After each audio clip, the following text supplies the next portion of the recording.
When you're standing in a workshop wondering whether to spend a few $100s on a new table saw, the decision usually comes down to three things. Will it actually cut the material I need?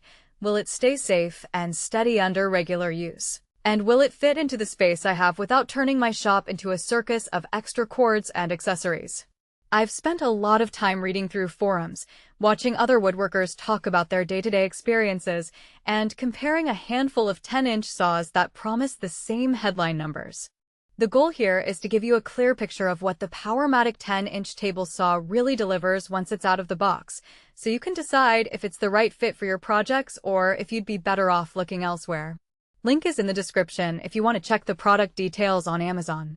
First off, the thing that worries most beginners is the learning curve that comes with a larger, more powerful saw.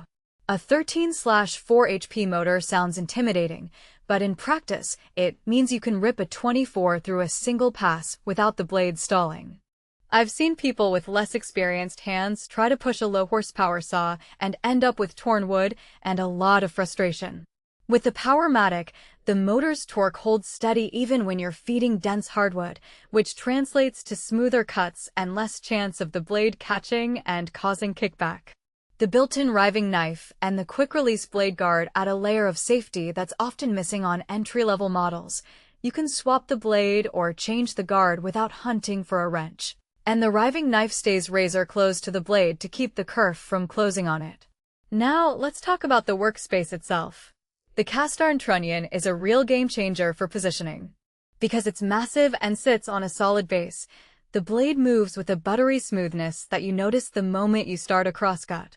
The micro-adjust miter gauge, complete with an extension fence, gives you a longer fence length for larger panels, which is something I've seen many hobbyists overlook until they try to cut a sheet of plywood and realize the standard fence is too short. The Accu-Fence system locks the fence directly to the rail without any wobble, so you can set a fence to 24 inches and trust that it won't drift a fraction of a millimeter when the saw is under load. In a real-world scenario, that stability makes the difference between a repeatable joint and a board that needs to be trimmed back again. Dust is another practical concern that often gets brushed aside in marketing copy. The Powermatic's 4-inch dust port is large enough to attach a shop vac or a dedicated dust collector without having to resort to makeshift adapters. In my own shop, routing the port to a 2-stage collector reduced the amount of fine sawdust that settled on nearby tools and surfaces by roughly half compared to a standard 2-inch port. If you're the type of woodworker who cares about clean air and a tidy floor, that extra capacity is more than a convenience, it's a health benefit. All these strengths do come with a few trade-offs that matter depending on your setup. First, the machine's footprint is larger than many benchtop alternatives. The 50-inch rip capacity means you need a solid, level base that can support the weight of the cast-iron table, which itself is over 100 pounds. If you're operating out of a cramped garage or a rented space without a dedicated workbench, you might find the installation process more involved than you anticipated.